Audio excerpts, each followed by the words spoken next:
नमस्कार, welcome to the Jaya show on your overseas Indian story. आपकी प्रवासी भारतीय कहानी इस मंच पर हम आपके सामने लेकर आ रहे हैं एक से बढ़ के एक ऐसी चुनिंदे रोमांचक कहानियां उन प्रवासी भारतीयों की जिन्होंने भारत से बाहर जाकर अपना और अपने देश का नाम खूब रोशन किया।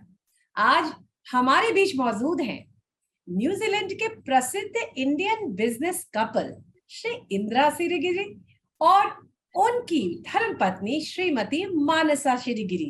हेलो इंदिरा, हेलो मानसा, इस मंच पर आपका हार्दिक स्वागत है। नमस्कार। इंदिरा और मानसा आज से 25 साल पहले न्यूजीलैंड पहुंचे। इंदिरा जो बाय प्रोफेशन एक आर्किटेक्ट और सिविल इंजीनियर हैं, उन्होंने न्यूजीलैंड में लॉजिस्टिक्स कोऑर्डिनेटर का जॉब किया और उनकी पत्नी ने वहां पे एक प्लास्टिक फैक्ट्री में प्रोडक्शन लाइन में काम करना शुरू किया। मानसा की काम की गति यानी कि स्पीड अपने काम में इतनी तेज थी कि उनके उस वक्त के एम्प्लॉयर ने दोनों पति पत्नी को अपने साथ इंडिपेंडेंटली काम करने का ऑफर दिया। ये इंदिरा को बहुत ही बढ़िया बिजनेस अपॉर्चुनिटी लगी। उस समय न्यूजीलैंड के मार्केट में ऐसी सर्विसेज की जरूरत थी और यहां से शुरुआत हुआ दोनों पति पत्नी का न्यूजीलैंड का व्यावसायिक यात्रा।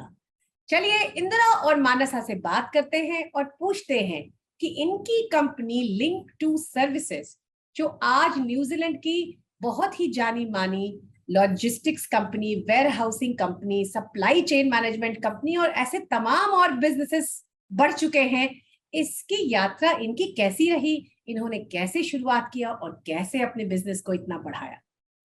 तो इंदिरा और मानसा, बहुत बहुत स्वागत है आपका इस मंच पे। हमारे दर्शकों को बताएं कि आप हिंदुस्तान में पहले कहां से हैं और कुछ अपने अर्ली करियर के बारे में बताइए। हिंदुस्तान में हम हैदराबाद के हैं, पूरे अच्छा। दादा परदादा सभी हैदराबाद के थे। And we lived in Hyderabad till 1997 and we moved to New Zealand in 1997 and the journey started from there. तो हैदराबाद में जब आप थे दोनों, तो वहां पे आप किसी कंपनी में काम कर रहे थे? जी, I was actually working in a private company and simultaneously I was having my own practice of architectural firm. अच्छा, तो आपने अपनी करियर की शुरुआत एज एन आर्किटेक्ट की? Yeah, basically I'm a civil engineer, but I was more involved with architectural work in a private firm. It was a very reputed firm called City Builders in those days. And I was next to the boss in that company for a quite long time. And all the experience was gained through that company. तो कितने साल काम किया as an architect आपने हैदराबाद में? I passed in 81 and I was from 81 till 87. I was with the firm that City Builders, and then I started my own practice simultaneously, and that went till 10 more years up to 97 before I came to New Zealand. अच्छा, और मानसा आप अपने बारे में बताइए, आपने कहाँ से पढ़ाई की, आप कहाँ से हैं और आपकी कब शादी हुई इंदिरा से? मैं 6th क्लास पढ़ी हूँ। मेरा शादी होकर 84 में हुई। अच्छा। मैं हाउस वाइफ ही, काम नहीं कर रही थी। फिर न्यूजीलैंड आने के बाद फिर काम कर रही थी मैं। अच्छा, तो आप लोग दोनों शादीशुदा कपल थे जब न्यूजीलैंड आए। तो ये बताइए इंदिरा, आप बड़े ही सक्सेसफुल। Not only शादीशुदा, we had 2 children. Son was 11 and daughter was 10 years. अच्छा, तो आपके छोटे छोटे बच्चे भी थे जब आप न्यूजीलैंड आए? अच्छा, तो आप ये बताइए इंदिरा, आप बहुत ही सक्सेसफुल आर्किटेक्ट थे, वहां पे शादीशुदा थे, 2 बच्चे थे आपके, सब कुछ बड़ा अच्छा था हैदराबाद में। तो ये न्यूजीलैंड कहाँ से आया? ये जाने का फैसला आपने क्यों, कब और कैसे लिया? See, in India, like whatever we earn, one thing missing was recognition, and we were struggling for finance. Financially, we were struggling to do any project. So we were not from a very well-off family. So it was like whatever we earn, it was hand to mouth. So that made us to think about going abroad and earning money. The main agenda of leaving India was to earn money. And फिर New Zealand कैसे चुना? That was the only country that time जो family के साथ जा सकते. अच्छा. America was an option, but you have to go single. We can't go with the family, but बच्चे बड़े हैं 11 years 10 years, family को छोड़ के जाना मुश्किल था. Whereas न्यूजीलैंड को it was open for the eligible people to come with the family. तो आप न्यूजीलैंड जॉब लेके पहुंचे, अपनी जॉब लेके न्यूजीलैंड पहुंचे? जी नहीं, ओनली रेसिडेंसी लेके पहुंचे. अच्छा, फिर वहां जाके आपने जॉब की तलाश की? जी. और जॉब आसानी से मिल गया? ना, it's never easy in a foreign country to get a job आसानी से. अच्छा. आए बहुत स्ट्रगल हुए. करियर जो प्रोफेशनल करियर था वो छोड़ के नॉन रिलेवेंट प्रोफेशनल में स्टार्ट करना पड़ा. Started in a printing industry as a dispatch coordinator. वहां से the life started. अच्छा. और उस वक्त मानसा आपने जो है प्रोडक्शन लाइन ज्वाइन कर ली प्लास्टिक फैक्ट्री में, ठीक? जब आपने वहां पे न्यूजीलैंड में, इंदिरा ने इधर जॉब शुरू किया, उधर आपने भी कुछ ढूंढा? नहीं, मैं 6 months के बाद मैं ढूंढी थी, जब भी मेरे को जॉब मिला था. 6 months के बाद फिर वही कंपनी में काम करी थी मैं बहुत साल. अच्छा, तो किस तरह का काम कर रही थी आप एग्जैक्टली प्रोडक्शन लाइन में? वो है ना, एंगर्स प्रिंट होते थे, फिर पैकिंग करना पड़ता है और रिसाइकिल. जब भी मिल्क बॉटल में एंकर बोल के वो प्रिंटिंग आते थे, वो प्रिंटिंग करते थे मैं. अच्छा. तो आपके बारे में जितना मैंने सुना, अभी आपको इतने सारे अवार्ड्स भी मिले हैं, वहां के one of the best entrepreneurs ये वो, तो आपने काम करना शुरू किया तो आपकी क्या बात थी जिसने आपके एम्प्लॉयर को इतना अट्रैक्ट किया? आप जरा हमारे दर्शकों को अपने शब्दों में बताएं. मैं बहुत स्पीड काम करती थी. जब भी मेरे से पहले हम लोग थे, वो है ना 25 बॉक्सेस 20 बॉक्सेस ऐसे बनाते थे. मैं 40 बॉक्सेस 8 आवर्स में 40 बॉक्सेस बनाकर, पूरा मेरे को नीट पसंद था. उन लोग नीट नहीं करते थे, पूरा मैं नीट कर फिर मैं चले जाने के बाद फिर दूसरे बंदे आते हैं ना काम के लिए, उन लोग के लिए पूरा सिस्टमैटिक कर फिर मैं वापस चले जाते थे. जब भी मेरा बॉस था ऑस्ट्रेलिया में था, वो ऑस्ट्रेलिया से यहाँ पर आ गया. मैं वो सोची थी मैं चोरी कर रहे, कुछ गलत कर रहे बोल के मेरे को आकर देख रहे थे. 8 आवर्स में कुछ काम करे तो मेरे साथ ही खड़े हुए, क्या काम कर रहे बोल के. फिर वो आकर देखा है, तू बहुत अच्छा काम कर रहे हैं, फिर इससे नहीं है, ये रिसाइकिल बोलते हैं, एंगर्स का रिसाइकिल है बोल के वो औरत चले जा रहे हैं, उसका रिसाइकिल का आप ले रहे हो कॉन्ट्रैक्ट बोल के बोले थे. फिर मैं बोली थी मेरे को उतना अच्छा इंग्लिश नहीं आती थी, मैं थोड़ा डरती थी. मैं इतने साल से हाउस वाइफ ही था ना, यहाँ पर आने के बाद काम करने सीखे. फिर मैं बोली मेरे हस्बैंड को बुलाती, बोले तो फिर इंदिरा जी आए थे मेरे हस्बैंड, आकर वो एक्सप्लेन करे तो फिर हम दोनों सोचे हैं लेंगे नहीं लेंगे. ये क्या डॉलर है ना, इंडिया में तो रुपीस है, यहाँ पर का डॉलर है. फिर हमारे को यहाँ पर कोई भी जान पहचान कोई भी नहीं है, लेंगे नहीं लेंगे बोल के सोचे. तो फिर हम दोनों सोचे नहीं लेंगे, कुछ भी होने दो, लेंगे बोल के दोनों डिसाइड कर बिजनेस ले लिया. अच्छा. फिर उसमें बहुत स्पीड कर था, वो लोग बहुत सक्सेस हो गए. हम लोग प्लास्टिक हैंगर्स थे जिनको आप इतनी स्पीड से बेसिकली जुटाते थे कि उस स्पीड का कोई मुकाबला नहीं कर पाता था, तो तभी अपॉर्चुनिटी नहीं कोई भी नहीं करते थे. The thing is like वो क्या था, जितना काम कर लिए अपने को उतना रेम्यूनरेशन मिलता था अपने को, यूनिट रेट था. So we agreed, we gave an offer like we'll do on a unit rate, not on an hourly rate as normally. Everyone used to do normally यहाँ पे hourly पे. तो हम लोग बोले नहीं hourly rate नहीं, हम unit rate पे करेंगे बोल के प्रूव करें हम उनको. तो नेचुरली प्रोडक्शन बहुत ज्यादा हो जाता. तो अनबिलीवेबली रिकॉर्ड्स तोड़ दे के हम लोग we convinced the client and that is how the journey started. The business started with her. अच्छा, तो फिर आप उस समय आप अपना जॉब कर रहे थे कि आपने फुल टाइम जॉब छोड़ के आप इसी में लग गए? नहीं, मैं ये पूरा सब हुआ 98 में एंड मैं जॉब छोड़ दिया 2000 में छोड़ दिया मैं जॉब. 2 years साइमल्टेनियसली मैं इसको हेल्प करता था एंड मेरा जॉब करता था मैं. बट एक स्टेज आ गया, एक से काम नहीं होने का है ये, तो we had to employ more people and that is when I thought I should now come into full fledge business बोल के माय जॉब छोड़ दिया 2000 में।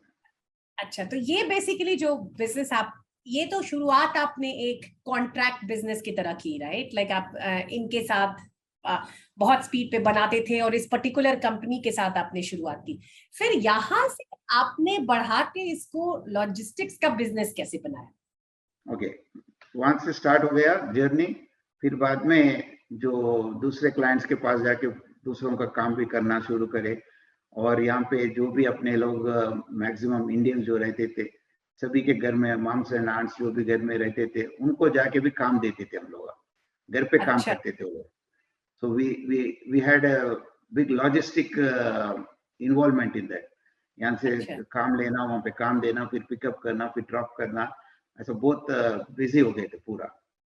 So that's when we thought, okay, we have to diversify now. Then diversification में client के place में जाके we used to do the work, employing our people to get their work done, logistic warehouses में जाके. अच्छा। So then we started diversifying into that area, and in the meantime, in 2009 से मेरा बेटा राहुल है, वो भी बिजनेस में आ गया। So then we have to diversify into more diversity जाना पड़ा। Like अच्छा, इंदिरा ये बताइए कि जब आपने शुरुआत की, जब आपके शुरुआती जो आपने बिजनेस की शुरुआत की, पहले एक कंपनी के लिए आपने पूरी अपनी सेटअप किया, उनके साथ पार्टनरशिप की, वहां से फिर कुछ और कंपनी के साथ पार्टनरशिप की, वो भी लॉजिस्टिक्स में ही था कि उनके पास भी जाके आप किस तरह का काम करते थे? जैसे यहाँ तो प्लास्टिक हैंगर्स का काम था, दूसरी कंपनी में किस तरह का काम था जो आपने पकड़ा उस समय? वेयरहाउसिंग काम था। Like for example, we used to label millions of labels for toys, home appliances, जो भी प्राइस लेबलिंग रहता ना, वो हम लोग एक कंपनी में जाके हम ऑफर देके हम लोग यूनिट रेट पे काम करते आपको बोले, तो वो लोग अट्रैक्ट हो गए थे। So they wanted to try, 1 week try करे, 1 वीक ट्रायल करके then we negotiated a price, and उसका हेडेक पूरा निकल गया। तो लेबर को बुलाना, काम कराना, वो पूरा नहीं है उनको, just hand over to us, we get it done. जितने जो आपने ये लोग एम्प्लॉय किए थे, ये अधिकतर भारतीय थे या काफी दूसरे नेशनल? पहले पंजाबी लोग था, फिर बहुत बंदे तेलुगु लोग आते थे। अब सब जने हमारे स्पॉट कंपनी में आते थे, सब जने पूछते थे मेरे मैनेजर से, मानसा किधर है, मानसा किधर है, मेरे को मानसा बोलते थे। मैं उन लोग बोले यहाँ पर है, फिर मैं जाकर पूछी थी आपको कौन बोला है, इधर मेरे मिलते बोल के बोले, तो उन लोग बोले नहीं, दिल्ली इंडियन का कमीशन रहते ना, वहां पर बोल दिया आप जाओ, वहां पर एक इंडियन लड़की औरत है, वो जब सबको जो काम दे रहे बोल के। Okay, what exactly happened was, like, there was a talk in the Indian High Commission saying that there is some Indian business जो transitional jobs provide करते हैं as you land बोल के। In 2002 there was a rule like migrants used to come with 6 months visa, and if they had a job here they used to get the residency here. वैसे काफी बंदे हमारे पास आके residency पाए थे और सभी लोग सक्सेसफुल है आज, so they are very grateful to us. So it was a transitional support for them. So like that, at that point of time we used to hire 50 to 60 people in 2002. अच्छा, और आज कितने हैं आपके total company में लोग? Before COVID we were 400 altogether out of 3 companies in the group. Today we are 250 to 275 because of the COVID, and there is no migrant workers in the country, and that is there's no people to work in the country. This country is totally dependent on labor from migration. Wow. तो इस वक्त तो demand बहुत high होगी आपकी फिर company की? Even as of today, if I have 100 people on my books, I can place them tomorrow on the job. Wow. I don't have people. We are struggling. अच्छा। तो ये बताइए मानसा, आपकी ये बात मुझे बड़ी अच्छी लगी कि आप जो है कितने सारे लोगों को, कितनी सारी औरतों को भी आपने इनकरेज किया आके जॉब करने के लिए। और तो फिर इसमें आपका क्या रोल था? आप ये कैसे मैसेज पहुंचाती थी? सब इतने शुरुआत के दिनों की बात मैं कर रही हूँ, आज से 10-15 साल पहले जब भी आपने बिजनेस शुरुआत की, और जब आप ये जैसे अभी आपने बताया कि मैंने बहुत लोगों को कहा कि आके ज्वाइन करो, काफी निकल के लोग काम किए, तो वो चीज आपने कैसे किया? मतलब अपने जैसे लोगों को आपने कैसे जुटाया वहां पे? कोई भी नहीं, ऐसे ही आते थे, फ्रेंडली से घर पर आते थे मिलने के लिए। ऐसा बहना बोल के, मैं बोल रही ना, मैं 6th क्लासेस पढ़ी हूँ। उन लोग बहुत अच्छा से, मैं लॉयर्स ऐसा था, उन लोग आकर बोली थी बहना मैं आपके साथ काम करें। मैं बोली थी मेरे पास है तो हार्ड काम है, आप लोग इतना पढ़िए फिर वो काम करते नहीं करते। बोलते नहीं बहना हम लोग करते, सब जने यहाँ पर आए पैसे के लिए ही आए, बोले थे उन लोग। फिर ऐसा ऐसा पूरे जान पहचान हो गया। फिर हम घर पर भी देते थे ना काम पर, फिर घर पर जाकर बोले तो उन लोग उसके फ्रेंड को बोल देते थे, वो कौन दे अच्छा, रहा बोले तो हमारा कंपनी का नाम बोले तो उन लोग घर को रिंग करते थे। फिर घर पर आकर घर पर भी करते थे, फिर फैक्ट्री में करते थे, फिर घर पर भी देकर आते थे हम लोग। तो इंदिरा ये बताइए, आपकी जो बिजनेस मॉडल है, ये इसमें आपकी कोई अपनी कैपिटल या अपनी फंडिंग लगी कि नहीं? डे वन आपके अपने जेब से कुछ भी नहीं लगा और सीधा ये इनकम मॉडल ही था आपका? It was just hard work and the brain investment, that's all. अच्छा, तो No मतलब single cent was invested. कोई फंडिंग की जरूरत नहीं पड़ी इसको शुरू करने में, इस No. बिजनेस को? It was all service business, so no funding at all. अच्छा, All needed was looking after the staff. We were working like family. No exploitation like we hear a lot about foreign countries exploitation. It's been 25 years now. We are known for non-exploitation of the employees. तो पहले That is साल में जब आपने business शुरू किया, तो पहले साल में आपकी कितनी सेल हुई? मतलब टोटल मिला के आपकी रेवेन्यूज कितनी हुई? इनकरेजिंग था कि आपने सोचा कि इसको कंटिन्यू रखें? hardly 15 to 20,000 per annum. 15 to 20,000 dollars. तो उसके बाद वहां से बढ़ाया कैसे आपने? As I said, more jobs, more diversification, acquisition of other companies, competitors को acquire करें हम लोग. अच्छा, So it went on. तो जब आपने ये काम की शुरुआत की, उस समय आपके कंपटीशन थे न्यूजीलैंड के मार्केट में, आपके जैसे कोई और company?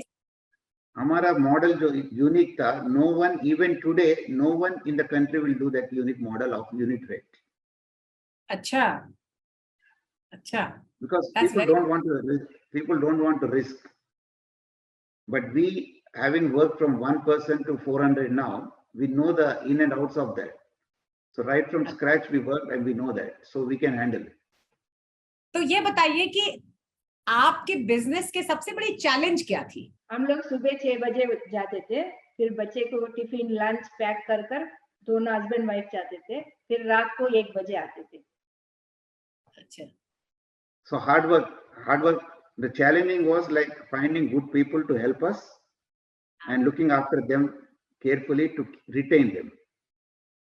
So we have been very generous and we have been very like a family के जैसे काम करते हुए सबके साथ मिलके, and that was the success of our relationships with the employees.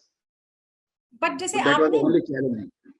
अच्छा, न्यूजीलैंड के रूल्स एंड रेगुलेशंस कैसी हैं? Is it very encouraging towards all these local businesses, अगर खासकर कोई फॉरेनर करना चाहे? The good thing in this country at that point of time was like recognition was very important. Like जाके अपन काम करके prove करे, they used to recognize us and encourage us. अच्छा, तो ये बताइए कि आज के डेट में आपकी कंपनी काफी बढ़ गई, अब काफी आगे जा चुकी है, तो कौन कौन से और बिजनेसेस हैं आपके? Okay. As I said, we acquired a company called Apparel Solutions. मेरा बेटा जब फील्ड में आ गया, वो मार्केट में जाके जो हमारा कॉम्पिटिटर था, only one particular एंगल में काम करता था, वो उसको जाके नेगोशिएट करके we could उसको कंपटीशन में हम उसको ट्रबल करके we could manage to have a negotiation of acquiring the business, and very happily they sold the business to us, which was doing reworks on apparel only. अच्छा, All the apparel, shoes, garments, जो भी है, care label stitching, labeling, quality check, threads cutting. There will be too many problems in the apparel which needs to be fixed. okay. Again, it is laborious. It is just labor work. So we used to take the contract basis and we used to do all that. So that competition could not be sustained by the other party, and we took over that company. Okay. That was in 2013.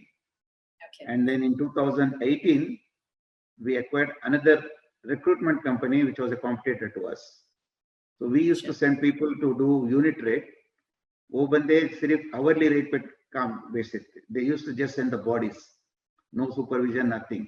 हम लोग उसको acquire करके model पूरा change करके हमारा model में हम unit rate पे काम करते या नहीं तो hourly rate पे काम करते. If the client wants us to do an hourly wage rate, we'll send our people to do an hourly wage rate. And we have a supervisor to look after the whole team. That is the extra thing that we provide, unlike any other agencies. अच्छा. So, कोई भी हमारा competitor ऐसा नहीं करता. हम एक 10 बंदे एक काम पे जा रहे तो we send one supervisor with them. So the client is dealing with only one person rather than 10 people. अच्छा. तो ये जो आवरली रेट वाली बिजनेस है, ये भी क्या लॉजिस्टिक्स या लेबर प्रोवाइडिंग है या ये इसमें क्वालिफाइड प्रोफेशनल्स भी हैं?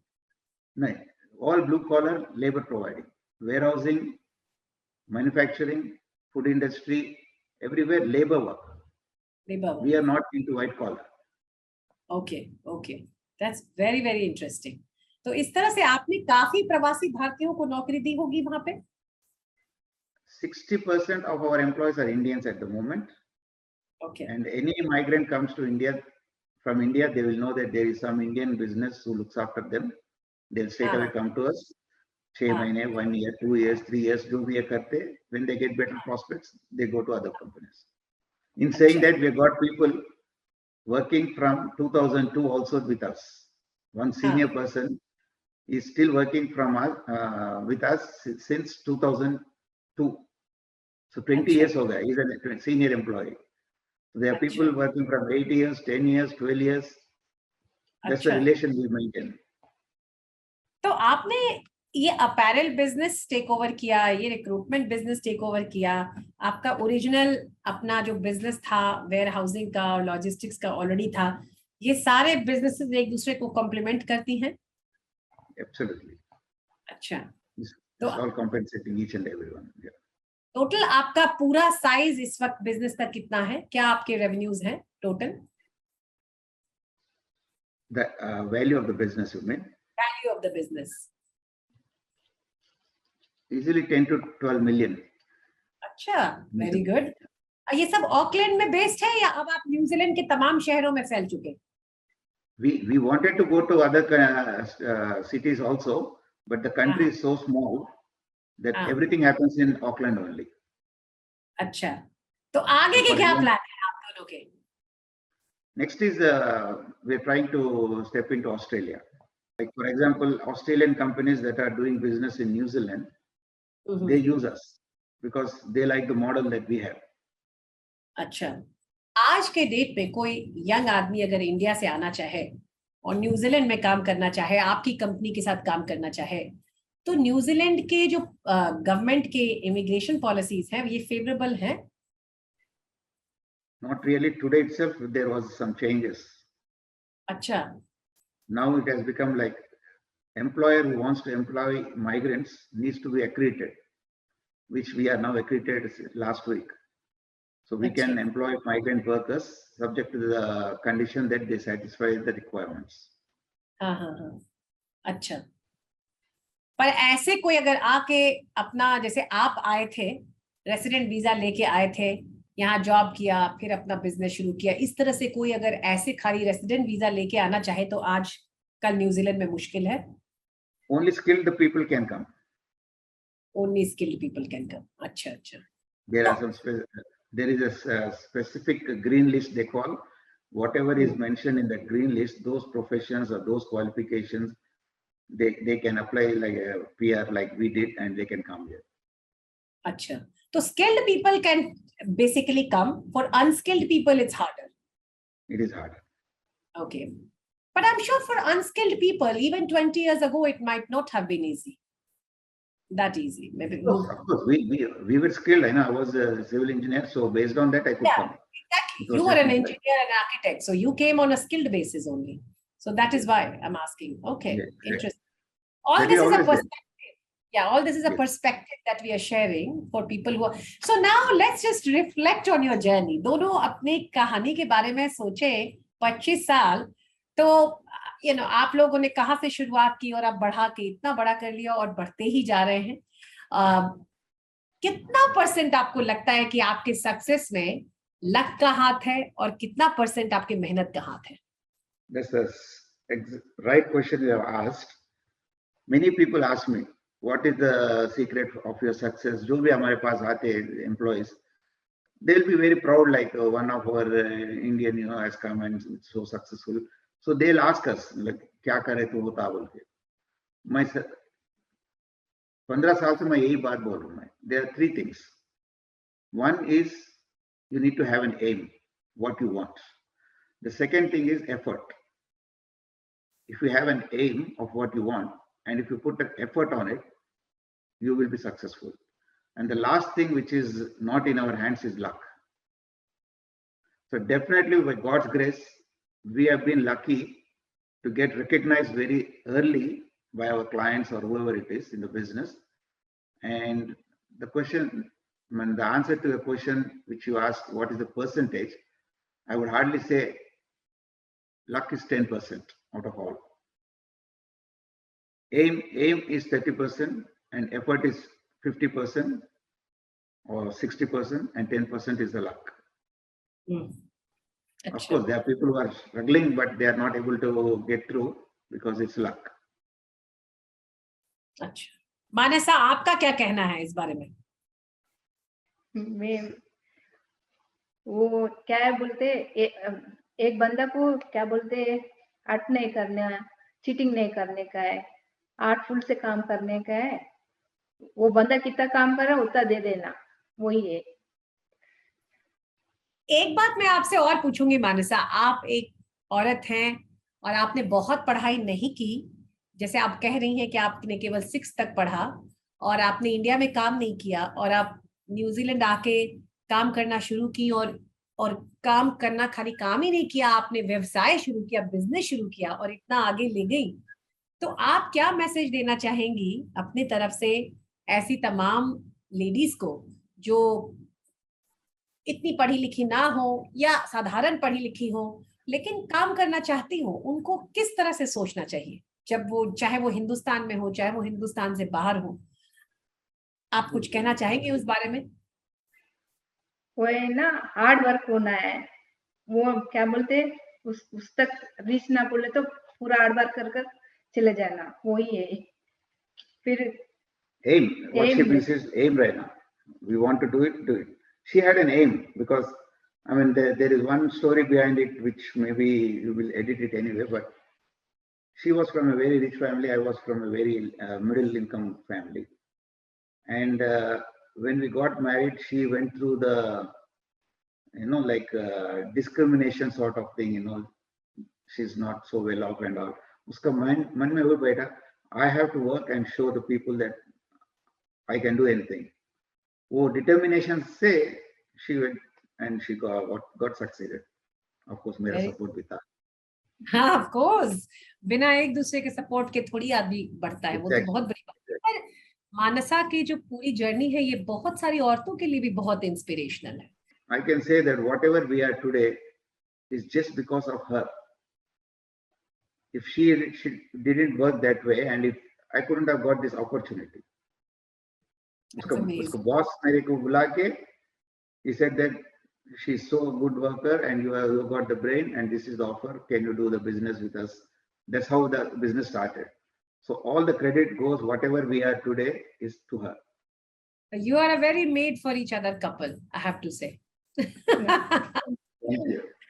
चलिए, अब हम आपके कुछ चटपटे सवाल करते हैं, रैपिड फायर क्वेश्चन राउंड, जो आपके न्यूजीलैंड के जीवन और थोड़ा भारतीय जीवन पे थोड़ा सा क्लोजअप लुक देगा. आप ये बताएं, न्यूजीलैंड में एक भारतीय होने के नाते आपको किस बात पे सबसे ज्यादा गर्व महसूस होता है? कहीं बाहर गए तो अपना जो रिकग्निशन है अभी हमारे को न्यूजीलैंड ऑकलैंड में as a Indian business, we are very well known everywhere. बस वही अपने को बहुत सेटिस्फैक्शन मिलता है. Like what we have put our effort and what we have achieved, we are very happy with that.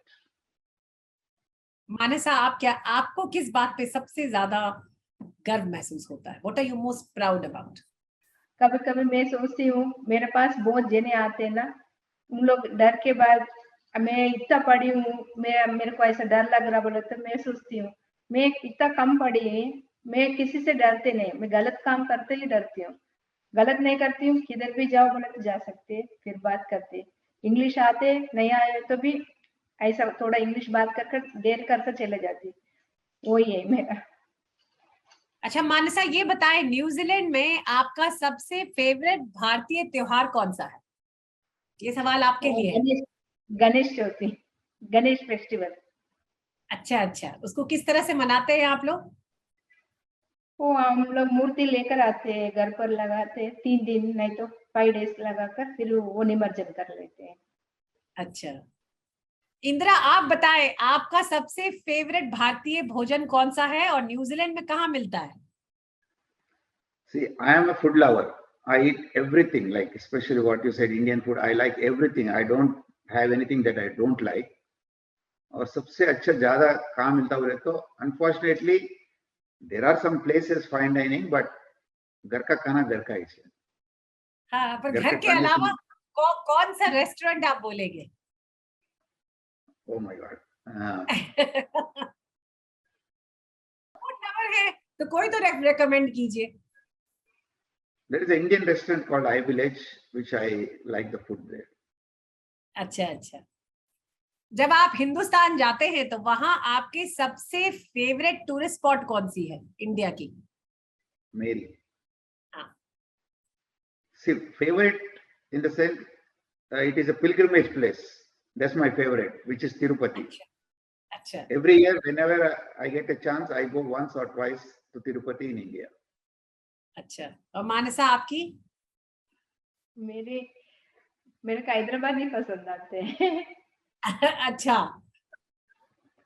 कौन सी ऐसी मजेदार चीज है न्यूजीलैंड की जो आप करते हैं तो आपको बहुत भारत की याद दिलाता है? कुछ ऐसी पर्व, त्योहार, कोई एक्शन, कोई activity? Yeah, any festivals we do, we remember India. India में है तो अलग रहता, यहाँ पे अलग रहता. That is the difference. That's the difference is always there. नहीं, but कोई ऐसी चीज, कोई ऐसी परंपरा जो आप न्यूजीलैंड में अपने घर में फॉलो करते हैं जो आपको भारत की संस्कृति से जुड़ा रखता है, कौन सी ऐसी चीज है? Every festival Mansa does in the house. Totally, she's like whatever, however we do in India, whatever we do, she does here. Everything, every festival we celebrate in the house. सब बच्चे भी घर में सब आपस में तेलुगु बोलते हैं? हाँ, तेलुगु, इंग्लिश। तेलुगु, इंग्लिश। अच्छा, अब आखिरी सवाल, एक प्रवासी। आप बच्चे बोले, बच्चे नहीं है हमारे घर में. We are only 2. Because my son is married, he's got 2 children. My daughter is married, she's got 2 children. Everyone is living their own life. अच्छा, आप लगते नहीं है इतने बड़े बड़े बच्चों के parents. My son is 36 years, 37 years. My daughter is 36. अच्छा, wow, okay. They both got children between 13 to 5. Very, very young. Maybe you had them very young. Thank you. तो अब ये बताइए, एक प्रवासी भारतीय होने के नाते आप हिंदुस्तान को कैसे गिव बैक करते हैं? How do you give back to your motherland? आप अपने कुछ contributions बताइए इंडिया के लिए। See, at the moment, even my son also has got that idea. We are doing it in a small scale. Charity in India. We love to do charity in India. We can do the charity here also, but we love, and we got some plans in place which might happen within next 2 to 3 years, that we go on a large scale charity in India, because India needs it. India needs it. अच्छा, और आपने तो इतने सारे भारतीयों को अपने company में ही नौकरी दिया है, ये भी बहुत बड़ी बात है। Yeah, we settled at least 70 to 80 families in last 20 years in this country, and we feel very happy when we see them and when they they come back to us being grateful, you know, we feel very happy for that. Being good to people will be good for us. That's the principle we believe in. लोगों से अच्छा रहो, अपने को सभी अच्छा होगा. And that is proven all these years. I never seen people getting hurt if they are good to people. We believe in that. Correct. Thank you so much for coming to our show. हम आपको बहुत बहुत शुभकामनाएं आपके आगे की journey के लिए, और आपके जितने भी चीजें आपने हमारे दर्शकों को बताई हैं वो बहुत ही इंस्पिरेशनल होगा यंग जनरेशन के लिए. So thank you both so much for coming. Thank you. Thank you. Namaskar.